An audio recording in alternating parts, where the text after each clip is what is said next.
So here comes a video I wasn't expecting to make.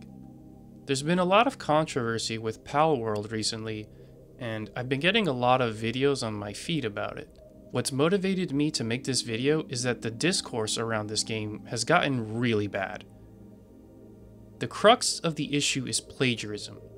That's what the discussion should be focused on, but instead it's getting sidetracked into things that don't matter. Firstly, the allegations of AI are just that, allegations. It's a complete distraction. Plagiarism is plagiarism, so it doesn't matter if it was done by hand or by AI. Stay on target. Second, the complaints that the game promote animal cruelty is, quite frankly, stupid and not worth spending any time on. And this is part of my problem with all these people commenting on Palworld. It's that stupid thing that happens where people just pick out the worst arguments or the worst behaviors, like the claim of death threats, and then just ignore where people have a legitimate criticism of Palworld. So now that leaves us with the question, is Palworld actually plagiarizing Pokemon? Now here's where I need to make another clarification, because this is something a lot of Palworld's defenders don't seem to acknowledge or wrap their heads around. It doesn't matter that the gameplay is different. We are talking about character designs. You can't just take people's character designs, make a few changes, and then claim that as your own, even if the game is in a different genre. I can't just make a lazy edit of the Blue Eyes White Dragon, put it in my game, and claim that it's not plagiarism because I made a rail shooter while Yu-Gi-Oh! Is a card game. That doesn't matter. You can't do that.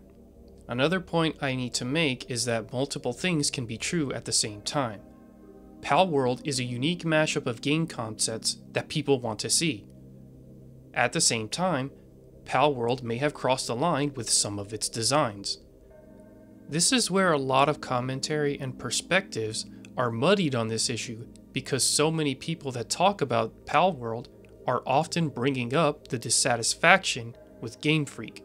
You know, like, there was nothing stopping the company that does own the rights to Pokemon from creating a similar game, right? Like, rather than pushing their AAA bullshit, rather than pushing all of the problems that they have pushed in the past, they could have made this game and they could have made the money, but it is what it is.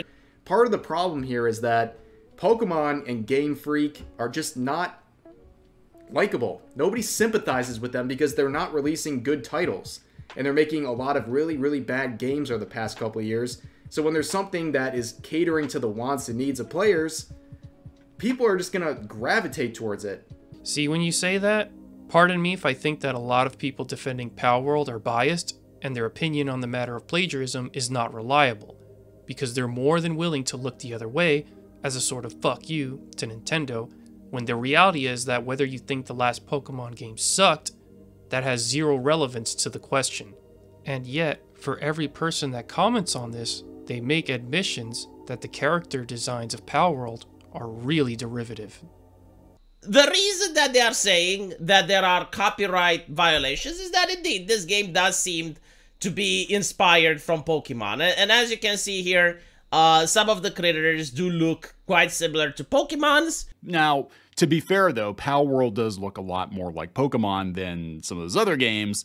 I mean, it looks a lot like it. Per the tweet, Palworld seems to feature a wide assortment of pals with very similar designs to pre-existing Pokemon. That actually is true. They are shockingly close. In fact, if you showed me a screenshot of Palworld and told me it was the new Pokemon game, I would have believed you. I do feel like, you know, Pokemon here does have a lot more different of an art style though.